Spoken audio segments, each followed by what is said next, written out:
सभी सम्मानित दोस्तों का बहुत बहुत स्वागत व अभिनंदन है। मित्रों, चलिए सुनते हैं भगवान महात्मा बुद्ध का एक उपदेश। आज का जो उपदेश है सबसे बड़ा दान, और उसके बाद जानते हैं स्वास्थ्य से संबंधित कुछ महत्वपूर्ण जानकारी।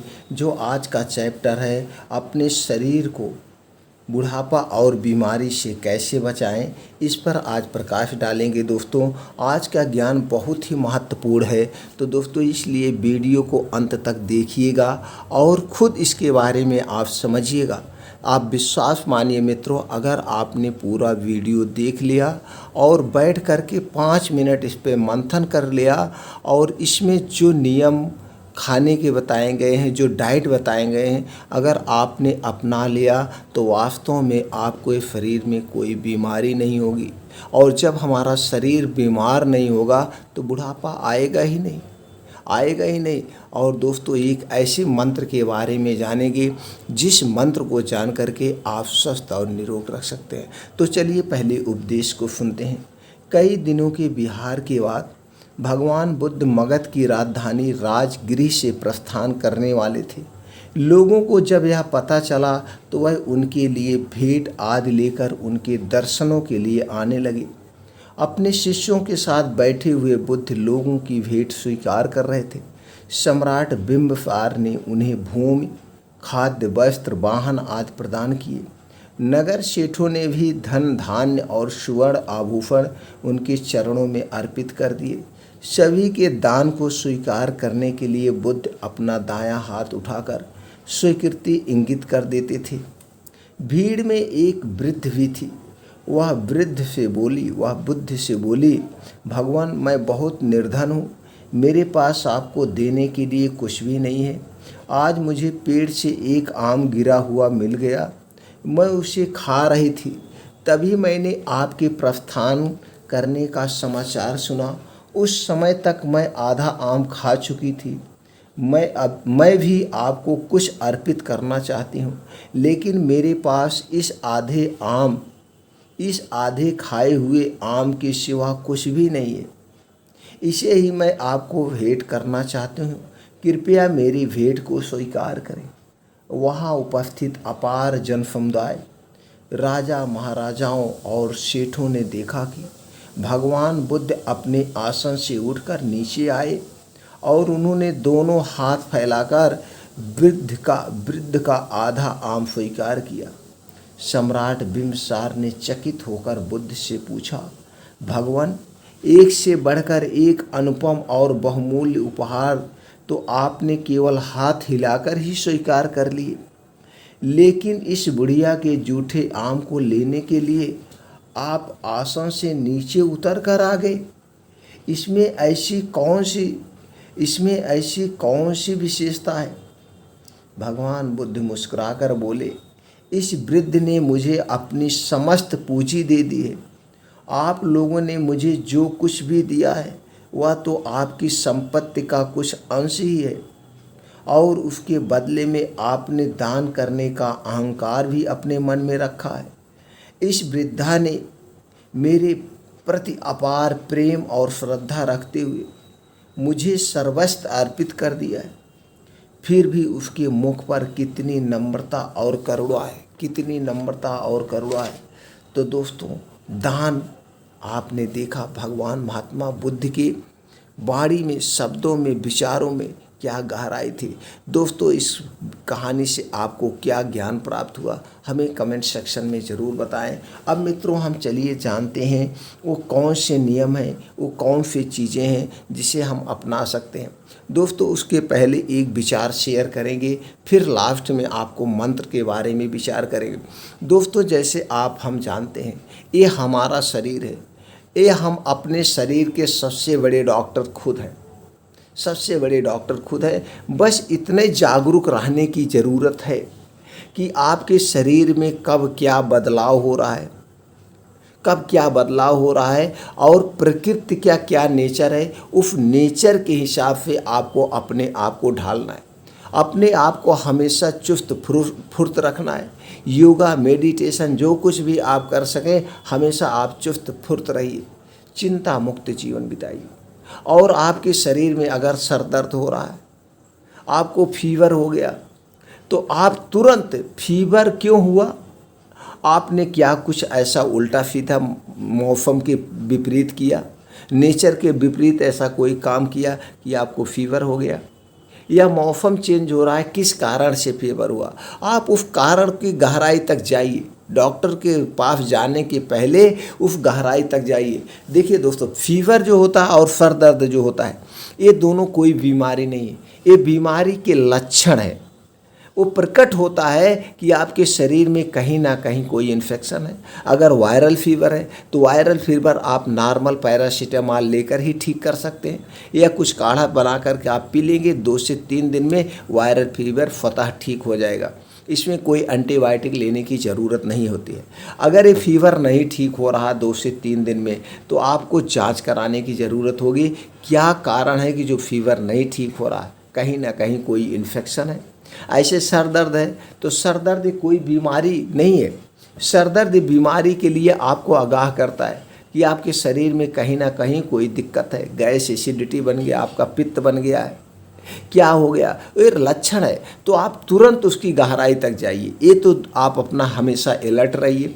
दूसरा चीज़ मित्रों, आप ये मान लीजिए सबसे बड़े डॉक्टर आप अपने शरीर के हैं, आपके अंदर कोई बीमारी है, आप डॉक्टर के पास जा रहे हैं, तो डॉक्टर के पास जैसे गए, मान लीजिए आपका शुगर लेवल बढ़ गया, या आपके शरीर में कमजोरी आ गई, आपको लगता है कि मेरे शरीर में खून की कमी है, मुझे कमजोरी है, ये कमजोरी का कारण क्या है, तुरंत उसके बारे में आप सोचिए। आपके शरीर में कमज़ोर क्यों आए, कमजोरी क्यों आ रही, क्या आपको फीवर की वजह से कमजोरी आ रही, या आपको खाना डाइजेस्ट नहीं हो रहा है, या खाना पच नहीं रहा है, या आपका पेट साफ नहीं हो रहा है, क्या कारण है। तो डॉक्टर के पास जाइए, तो डॉक्टर आपको क्या लिख देगा, टॉनिक लिख देगा, या फिर आपसे सबसे पहले ही पूछेगा कि आपको क्या होता, पेट साफ होता है कि नहीं, लैट्रिन कितनी बार जाते हो, कहीं गैस एसिडिटी तो नहीं बनती, वो सारी चीज़ें आपसे पूछेगा। तो आप वहीं खुद जान जाइए, जब ये चीज़ें पूछ के उस लक्षण के हिसाब से इलाज कर रहे हैं, तो चीज़ें जब हमको सारी चीज़ें खुद पता है, तो उस चीज़ों को गहराई से समझिए और किस कारण से उस कारण को आप हटा दीजिए। जब आप उस कारण को हटा देंगे तो स्वतः आप ठीक हो जाएंगे। इसलिए सबसे बड़े डॉक्टर आप हैं। और मान लीजिए आप वो नहीं समझ पा रहे हैं, आप डॉक्टर के पास गए, मान लीजिए आपका शुगर बढ़ गया, तो डॉक्टर ने क्या कहा, आपको डॉक्टर ने शुगर चेक कराया, आपका शुगर बढ़ा हुआ है, 200-250 है, तो डॉक्टर ने आपको दवाएं लिख दी। अब शुगर की दवाएं में 4-6 दवाएं होती है फार्मूले की, बस दोस्तों, बाकी कंपनी चेंज करके, जैसे किसी को मेटफॉर्मिन, किसी को मेटफॉर्मिन ग्लिसराइड, किसी को कुछ ऐसे लिख दिया जाता है, मतलब उससे संबंधित, किसी को 500 mg, किसी को 1000 mg, किसी को 750 mg, जैसे जिसका शुगर होता है। तो आपको वहाँ पे पूछने की ज़रूरत है, सर शुगर क्यों हुआ, आपको शुगर बीमारी क्यों हुई, किस कारण से हुआ। लेकिन हालांकि तो डॉक्टर समझाएगा नहीं, उनके पास इतना समय नहीं है, लेकिन आपका कर्तव्य बनता है शुगर होता क्यों है। जब आप शुगर क्यों होता है इस कारण को आप जान जाएंगे, तो आपका शरीर स्वतः ठीक हो जाएगा। तो ये कहने का सीधे से मतलब है, मेन टॉपिक पे चलते हैं। आपके शरीर में कोई भी वीकनेसता आ रही, कुछ भी आ रहा है, तो आप सबसे पहले वो जान लीजिए क्यों आ रहा है।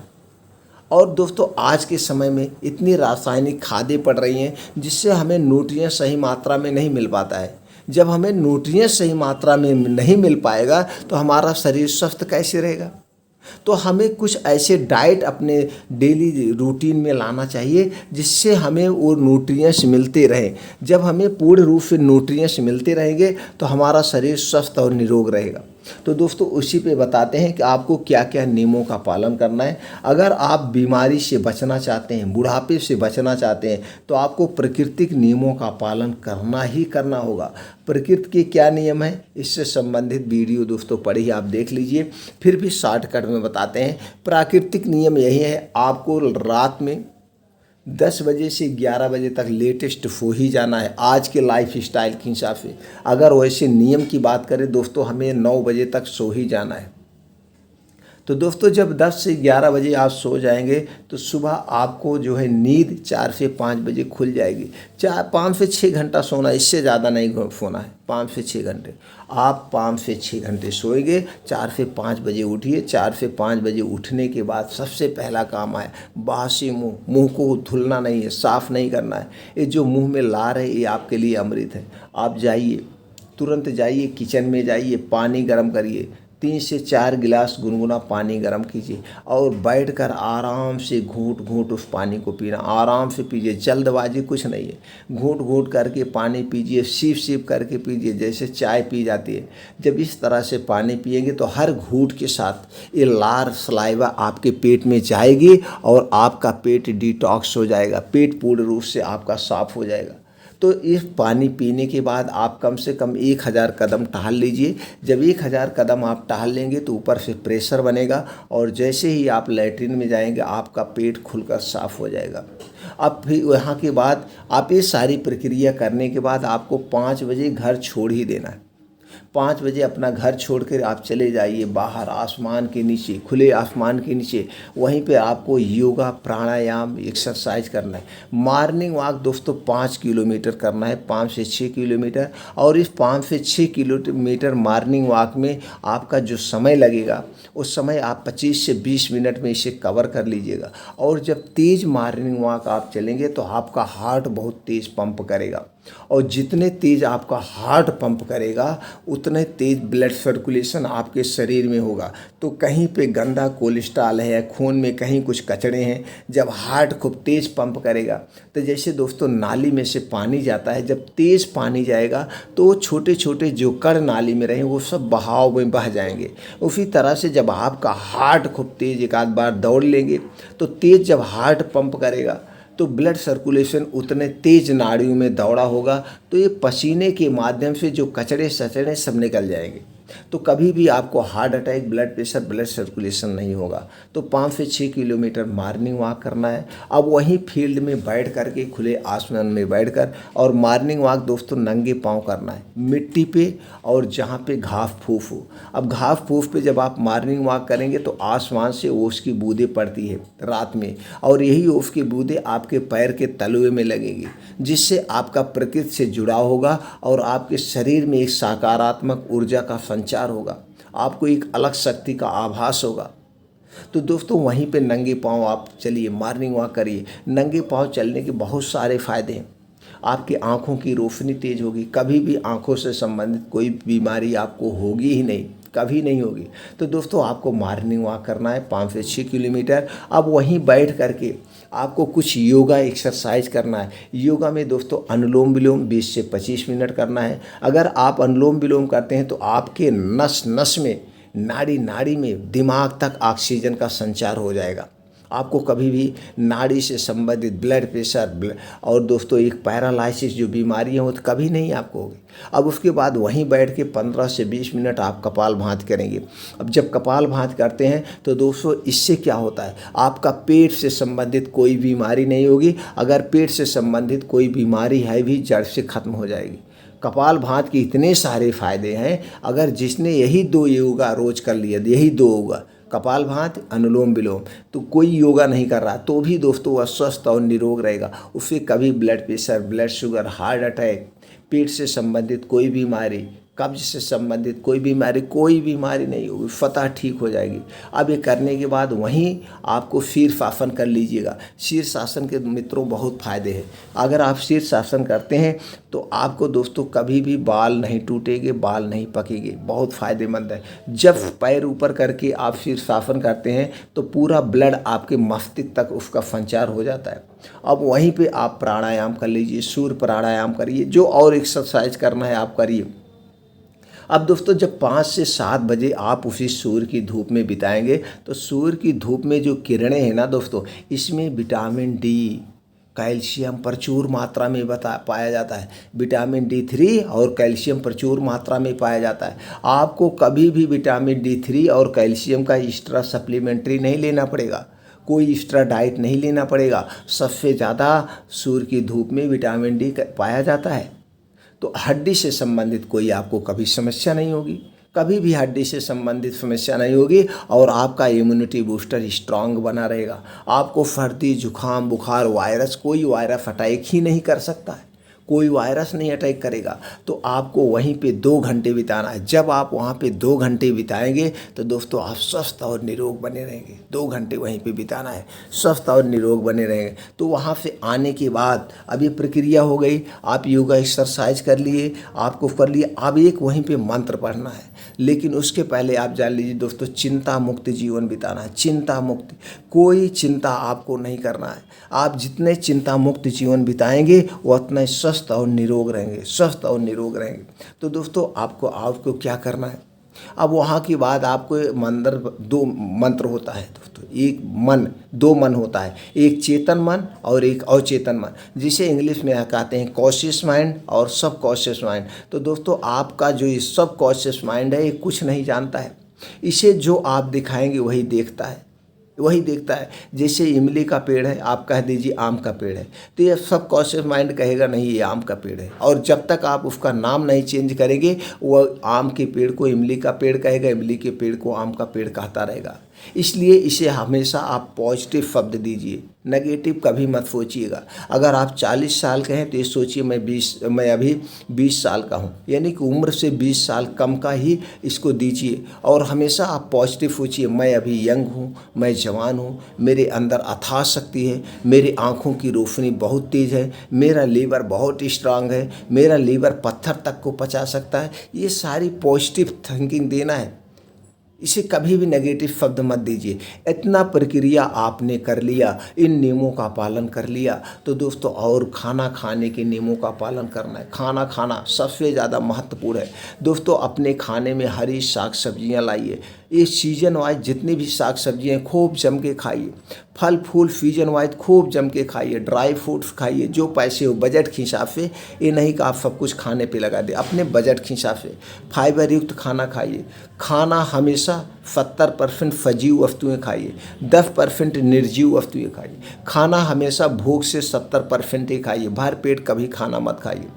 सुबह का खाना आप भरपेट खा सकते हैं, दोपहर का खाना सुबह के खाने का आधा होना चाहिए, रात का खाना दोपहर के खाने का आधा होना चाहिए, यानी कि रात का खाना नाम मात्र होना चाहिए। रात का खाना दोस्तों आप लेटेस्ट, वैसे नियम तो है दिन बैठने तक खा लीजिए, लेकिन आज की लाइफ स्टाइल के हिसाब से आप 8 बजे तक खाना खा ही लीजिए। जब 8 बजे आप खाना खा लेंगे तो 10 बजे तक आप सो जाएंगे। खाना खाने के 2 घंटे के बाद ही आपको सोना है, उससे पहले नहीं सोना है। और रात को सोते समय दोस्तों आपको अपने पैर के तलुए में सरसों का तेल लगा लीजिएगा, नाभि में सरसों का तेल लगा लीजिएगा और सर में सरसों का तेल लगा लीजिएगा। इससे आपको अच्छी नींद आएगी। लेकिन ये जो सरसों का तेल लगाइएगा ये दोस्तों शुद्ध हो, आप खुद खरीद के सरसों तेल निकलवा के लगाइएगा, पैकेट का नहीं। और दोस्तों पानी पीने के नियमों का आपको पालन करना है। आपका शरीर 3 दोष से बना है, वात दोष, पित्त दोष, कफ दोष।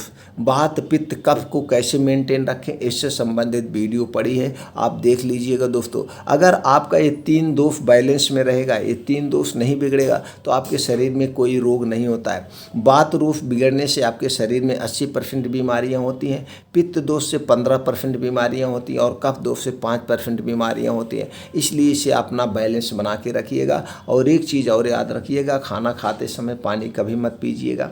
खाना खाने के 1 घंटे पहले पानी पी सकते हैं, खाना खाने के 2 घंटे के बाद पानी पीना है। अपने खाने से 3 सफ़ेद चीज़ें निकाल दीजिए। सफ़ेद नमक के स्थान पर आप सेंधा नमक लीजिए, ब्लैक नमक लीजिए। चीनी बिल्कुल मत खाइए, चीनी को पचाने में लीवर को सबसे ज़्यादा मेहनत करना पड़ेगा और चीनी खाने से 100 तरह की खतरनाक बीमारियां होती है, इसलिए चीनी को छोड़ दीजिए। इसके स्थान पर गुड़ लीजिए, राब लीजिए, खांड लीजिए। और दोस्तों मैदा मत खाइए, मैदा से बनी हुई कोई चीज़ मत खाइए। मैदा चिकना होता है, आपके आंतों में जाके चिपक जाता है। डिब्बा बंद कोई चीज़ मत लीजिए, बाहर की कोई भी चीज़ मत खाइए। पकौड़ी, समोसा, तली हुई पूरी, पानी जो भी आता है, जलेबी वलेबी कुछ मत लीजिए, क्योंकि आज के ज़माने में सब स्वार्थी बस हो गए हैं। स्वार्थवश हो गए हैं, बस फ़ायदा ज़्यादा लेने के चक्कर में घटिया सामानों का यूज करते हैं, चाहे वह होटल हो गया, चाहे छोटा सा बिजनेस हो गया। तो दोस्तों अपने घर का होममेड बना हुआ खाना खाइए, धूम्रपान मत करिएगा, कभी भी अल्कोहल मत लीजिएगा। इतनी चीज़ों का आपने पालन कर लिया तो आपका शरीर बूढ़ा ही नहीं हुआ, कोई बीमारी ही नहीं आएगी। बुढ़ापा हमें कब आता है? जब हमारे अंदर कोई बड़ी बीमारी घर कर जाती है और उस बीमारी के कारण हमारे बालों का पकना, बालों का झड़ना, असमय बुढ़ापा दिखना, ये सारी चीज़ें। तो दोस्तों अब चलिए हम कुछ ऐसी डाइट बताते हैं जिस डाइट को अपना करके, नियम तो आप जान गए, अगर इन नियमों का आपने पालन कर रही है तो आप कभी कुछ बीमार ही नहीं होंगे। उसके बाद कुछ ऐसे डाइट बता रहे हैं जिन डाइट को आप अपनाकर स्वस्थ और निरोग बने रहेंगे। तो डाइट में क्या लेना है? डाइट में आपको लेना है अलसी का बीज, अलसी का बीज 5 ग्राम, अलसी का बीज 5 ग्राम, अलसी का बीज 5 ग्राम लेना है। और दोस्तों बादाम लेना है 6 से 7, बादाम 6 से 7 लेना है। बादाम जो है दोस्तों, आप बादाम मार्केट में 2 टाइप की आती है, एक खट्टी और एक मीठी। खट्टी बादाम आपको नहीं लेना है। खट्टी बादाम में दोस्तों फाइनाइट टाइप का पॉइजन पाया जाता है, तो आपको मीठी वाली बादाम लेना है, मीठी बादाम। तो मीठी बादाम में जो है आपको जो है अच्छी होती है। तो आपको अलसी 5 ग्राम, बादाम 7 से 8 पीस, बादाम 7 से 8 पीस। उसके बाद और क्या लेना है दोस्तों? आपको लेना है कद्दू का बीज 5 ग्राम, कद्दू का बीज 5 ग्राम। किशमिश आपको लेना है 15 ग्राम, अगर किशमिश काली वाली मिल जाए तो अत्युत्तम है। मूंगफली का दाना लेना है 15 ग्राम और चना लेना है 20 ग्राम। चना लेना है आपको 20 ग्राम। ये सारी चीज़ें आप मार्केट से ख़रीद कर लाएंगे। मार्केट से ख़रीद के लाने के बाद इसे अच्छी तरह से आपको धुला देना है, इसे अच्छी तरह आपको धुलना है, इसे अच्छी तरह से आपको धुल के लाना है, इसको अच्छी तरह से आपको धुल देना है। धुलने के बाद आपको रात को मिट्टी के बर्तन में से भिगो कर रखना है। कैसे रखना है? मिट्टी के बर्तन में भिगोना है। मिट्टी के बर्तन में भिगोने के भी फ़ायदे हैं। उसमें क्या फ़ायदे हैं? जब आप मिट्टी के बर्तन में भिगोएंगे तो इसमें जो टॉक्सिटी पाई जाती है, वो टॉक्सिटी आप क्या होगा, वो टॉक्सिटी दोस्तों ये मिट्टी का बर्तन अपनी तरफ खींच लेगा। इसलिए मिट्टी के बर्तन में भिगोना है। और जब सुबह आप टहल कर आएंगे, मॉर्निंग वॉक करके आएंगे, एक्सरसाइज करके आएंगे, ये जो रात में आपने भिगोया है इसे चबा चबा के अच्छी तरह से खाना है, चबा चबा के अच्छी तरह से खाना है। जब इसे चबा चबा के अच्छी तरह से खाएंगे तभी इसका आपको फ़ायदा मिल रहा है। एक चीज़ याद रखिएगा, जब इसे खाइएगा खाने के 2 घंटे तक आपको कुछ भी खाना पीना नहीं, 2 घंटे तक आपको कुछ भी खाना पीना नहीं। ये हो गया आपका सुबह 7:30 से 8 बजे के बीच। अब 11 बजे आपको भोजन लेना है। भोजन में क्या लेना है दोस्तों? मल्टीग्रेन रोटी लेना है। ये गेहूँ चावल, ये जो आप चावल गेहूँ खा रहे हैं इसे आप छोड़िए, इससे बीमारियां होती हैं। आपको मल्टीग्रेन लेना है। मल्टीग्रेन आटे में प्रचुर मात्रा में आपको फाइबर मिलता है। मल्टीग्रेन आटे में जैसे दोस्तों जौ, बाजरा, कोदो, सावा, चना, रागी, ये सारी चीज़ें आप लाइए, इसका आटा बनाइए, इसकी रोटी खाइए। तो आपको क्या करना है? मल्टीग्रेन रोटी लेना है, 1, 2, 3, 4 जो भी आप खा सकते हैं। चावल 1 कटोरी, दाल 1 कटोरी, सब्जी 1 कटोरी। ये आपका 11 बजे खाना लेना है। आपके दाल में दोस्तों देसी घी जरूर होना चाहिए। ये देसी घी किसी कंपनी का नहीं, शुद्ध किसी किसान के घर से देसी घी लीजिए और यही खाना आपको दोपहर में खाना है। खाना कब खाना है? दोपहर में 2 बजे। अब खाना खाने की 1 घंटे के बाद या आधे घंटे के बाद आपको क्या खाना? दही कितना लेना है? 250 ग्राम। ये दही दोस्तों किसी कंपनी का नहीं चाहिए। ये दही आप खुद घर पर जमाइए, वो भी मिट्टी के बर्तन में दही जमाना है। दही और गुड़, उसमें आपको क्या डालना है? 50 ग्राम गुड़ डालना है। गुड़ दोस्तों देसी वाला गांव में गुड़ मिलता है।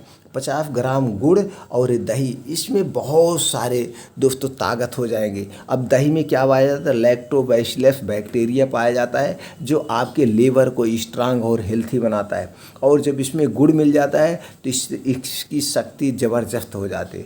तो दही और गुड़ आपको खाना खाने की 1 घंटे बाद खाना है। अब दोस्तों दोपहर 2 बजे आपको क्या खाना है? दोपहर 2 बजे आपको लेना है गाजर 100 ग्राम, चुकंदर 50 ग्राम, टमाटर 50 ग्राम, मूली 1 पीस, एक खड़ी मूली लेना है, प्याज 50 ग्राम, अदरक 3 से 4 इंच का एक टुकड़ा, लहसुन 2 से 3 कली लेना है। ये सारा एक सलाद का पैकेट आप प्लेट तैयार करिए। सलाद का एक प्लेट तैयार करना है और इसी प्लेट को दोपहर 2 बजे खाना है। अब इसका स्वाद बढ़ाने के लिए आप इसमें जीरा पाउडर डाल दीजिए, काली मिर्च का पाउडर डाल दीजिए, सेंधा नमक या ब्लैक नमक डाल के ये आपका प्लेट तैयार हो। सलाद ज़रूर खाइएगा। आपको स्वस्थ और स्ट्रांग रहना है तो आपको सलाद ज़रूर खाना है। आप सलाद खाएंगे, सलाद में सारे पोषक तत्व पाए जाएंगे। और सलाद 2 बजे जब आप खाएंगे तो जैसे दिन में आपने जो चाय बिस्किट कुछ भी खाया है तो उसके सारे जो है इसमें आँत में जाके, मान लीजिए बिस्किट उस्किट खाए हो, जाके चिपक जाते हैं। तो जब आप 2 बजे सलाद खाएंगे तो इस सारे चीज़ों को निचोड़ लेगा और सुबह जाएंगे आपका पेट खुलकर साफ होगा। तो दोपहर 2 बजे आपका क्या हो गया? सलाद हो गया। अब शाम को दोस्तों 5 से 6 बजे क्या लेना है? त्रिफला चूर्ण। त्रिफला चूर्ण एक ऐसा रसायन है, अमृत है, अमृत, आयुर्वेद का अमृत है दोस्तों। इसे अपने जीवन में उतार लीजिए। इसका कोई साइड इफ़ेक्ट नहीं है, चूर्ण नहीं है, रसायन है। इसका कोई साइड इफ़ेक्ट नहीं है और इसका कोई आदि भी नहीं बनता है। इसे पूरा ज़िंदगी आप खा सकते हैं। त्रिफला चूर्ण बहुत महंगा भी नहीं मिलता है दोस्तों, 30-32 रुपये में 100 ग्राम मिलता है। त्रिफला चूर्ण लेना है और शहद लेना है। शहद दोस्तों किसी कंपनी का नहीं लेना, शहद मधुमक्खी का जहाँ पालन हो उनके फार्म पर चले जाइए, वहीं से आप खुद शहद खरीद के लाइए, या तो गाँव में निकालने वाले टहलते रहते हैं उनसे आप निकलवा के लीजिए। शहद 2 चम्मच, त्रिफला चूर्ण 1 चम्मच, दोनों एक में मिला लेना है। मिलाने के बाद आप इसको जो है क्या करना है दोस्तों, इसी को आप मिला करके इसी को ऐसे चाट के खा लेना है। इसके बाद पानी नहीं पीना है। 2 घंटे तक आपको पानी कुछ भी नहीं पीना है पूर्ण रूप से। अब इसकी इतनी ज़बरदस्त शक्ति है कि हम कुछ कह नहीं सकते हैं। इस पे दोस्तों एक मुहावरा भी बहुत प्रचलित है, त्रिफला जो सेवन करे घृत शहद के संग, हाथी बांधे बगल में 3 कोस तक जाए। यानी कि 1 कोस में 3 किलोमीटर होता है, 3 कोस का मतलब 9 किलोमीटर। आप हाथी बगल में बांध के जाने का मतलब ये हुआ दोस्तों, आपको हाथी जैसी शक्ति आ जाएगी, हाथी जैसी ताकत आ जाएगी। त्रिफला और शहद में इतना ज़बरदस्त फ़ायदे हैं और इसके बहुत सारे फ़ायदे हैं। आपको दोस्तों ताकत के साथ साथ आपके लीवर को स्ट्रांग बनाएगा, इम्यूनिटी बूस्टर स्ट्रांग बनाएगा। इसके इतने सारे फ़ायदे हैं, मैं यहाँ पे अगर फ़ायदे की बात करूँ तो आधे घंटे वैसे लग जाएगा। तो दोस्तों 5 से 6 बजे इसे लेना है। अब रात्रि 9 बजे क्या लेना है, या रात के खाने में, ये तो हो गया शाम को। रात को 8 बजे आपको कुछ खाना और खाना है। जैसे हमने पहले बताया, सुबह का खाना भरपेट, दोपहर का खाना सुबह के खाने का आधा और रात का खाना दोपहर के खाने का आधा। यानी कि रात में जो खाना है आप क्या लेंगे, साग ले लीजिएगा, सब्जी ले लीजिएगा, साग या सब्जी दोनों में से जो भी हो जाए, और मल्टीग्रेन की रोटी ले लीजिएगा। 1 रोटी बहुत है, या 2 रोटी छोटी मोटी जैसे भी हो, 2 रोटी। आप ऐसा खाना खाना है जैसे आपने खाना ही नहीं खाया है। आपको ऐसे खाना है जैसे आपने खाना नहीं खाया है, नाम मात्र करना है, बस भूख लगी रहे। तो दोस्तों 8 बजे खाना अब आपने खा लिया, 5 से 6 बजे त्रिफला चूर्ण ले लिया, रात 8 बजे आपने खाना खा लिया, सब्जी रोटी साग रोटी या मल्टीग्रेन रोटी। अब दोस्तों रात 9 बजे एक उपाय और करना है। वो क्या है, गाय का दूध अगर मिल जाए तो अमृत है। गाय का दूध कैंसर रोधी है दोस्तों, आपके कभी कैंसर ही नहीं होगा अगर शुद्ध गाय का दूध, देसी गाय का, साहीवाल जर्सी का नहीं, देसी गाय का दूध 300 ग्राम लेना है। हल्दी पाउडर आप आधा चम्मच, और दालचीनी का पाउडर। हल्दी पाउडर में दोस्तों क्या पाया जाता है, करक्यूमिन पाया जाता है। यह एक ऐसा तत्व है जो कैंसर के सेल को मार सकता है, कैंसर के सेल को। बाकी पूरे विश्व में ऐसी कोई दवा नहीं है जो कैंसर के सेल को मार सके, सिर्फ और सिर्फ हल्दी में शक्ति है। अगर आप दूध और हल्दी वाला दूध, और दालचीनी में कैल्शियम प्रचुर मात्रा में पाया जाता है, बहुत अच्छा है, स्रोत है। दालचीनी कौन सा लेना है, दालचीनी दोस्तों पाइप वाली लेना है। एक उससे जाके दुकान पे बोलिएगा हमें पाइप वाली दालचीनी दे दीजिए। पाइप वाली दालचीनी लाइए, साबुत हल्दी लाइए, इसे खुद अपना पीसिए या पिसवाइए। पैकेट वाली हल्दी नहीं चाहिए, उसमें आर्टिफिशियल कलर मिला होता है जो आपके स्वास्थ्य के लिए हानिकारक है। तो दोस्तों आपने उसी दूध में डाल के आधा चम्मच हल्दी, आधा चम्मच दालचीनी का पाउडर खूब बढ़िया से उबाल दीजिए। उबालने के बाद अब आपने 8 बजे खाना खा लिया था, रोटी सब्जी, ज़्यादा खाना खाना नहीं है। अब 9 बजे यही दूध पीना है। अब 9 बजे 1 घंटे के बाद यही हल्दी और दालचीनी वाला दूध पी लीजिएगा। ये बहुत ताकत आपको मिलेगी और इससे सुबह जब आप जाएंगे तो आपका पेट खूब बढ़िया से साफ होगा। लीवर से संबंधित, पेट से संबंधित कोई समस्या आपको पूरी ज़िंदगी नहीं हो और इसे आप पूरी ज़िंदगी पी सकते हैं, कोई साइड इफ़ेक्ट नहीं, हमेशा ले सकते हैं। अब दोस्तों 9 बजे पीना है, इसको पीने के 1 घंटे के बाद ही सोना है, तुरंत नहीं सोना है। अब आप प्रक्रिया जान गए, सुबह क्या लेना है, कैसे करना है। अगर आपने इतनी प्रक्रिया कर लिया, नियमों का पालन कर लिया, बुढ़ापा क्या चीज़ है, बीमारी क्या चीज़ है, आपका शरीर भूल जाएगा। बुढ़ापा और बीमारी नाम की कोई चीज़ होती है आपके शरीर में, आपके दिमाग में कभी आएगा ही नहीं। लेकिन आपको इसके लिए दृढ़ संकल्प होना होगा, उन नियमों का पालन करना होगा, खाने के लिए अपने जीभ को कंट्रोल करना होगा। ये सारी चीज़ें आपको करना होगा जो पहले ऋषि मुनि करते थे, अपने आप को कंट्रोल करते थे। तो दोस्तों ये करिए और ये खाने में डाइट अपना लीजिए। 1 महीने में आप देखेंगे आपकी शरीर की कायाकल्प हो जाएगी, आपका शरीर में अद्भुत चमत्कार होगा, अद्भुत चमत्कार, उसके मैं गुणगान ही नहीं गा सकता।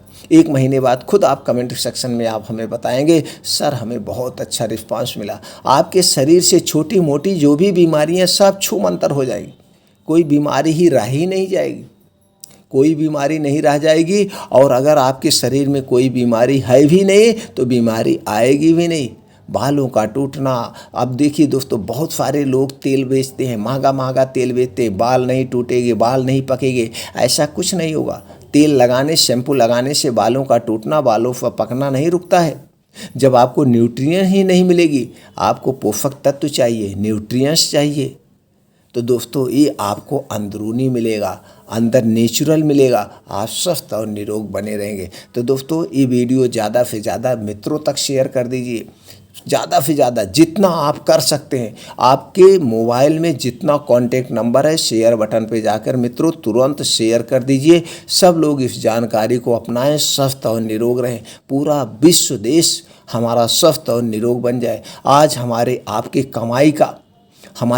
कमाई का 25 से 30% कहाँ पैसा खर्च होता, दवा में जा रहा है, सबका दवा में जा रहा है। कम से कम 25 से 30% लोगों का पैसा बचे, वो स्वस्थ और निरोग रहें। इसी उद्देश्य से दोस्तों इस सब लोगों तक शेयर कर दीजिए। ज्ञान का दान महादान होता है, ज्ञान का दान महादान होता है। तो दोस्तों महादान समझ करके शेयर कर दीजिए। फिर मिलते हैं ऐसे ही और महत्वपूर्ण जानकारी के साथ अगले वीडियो में।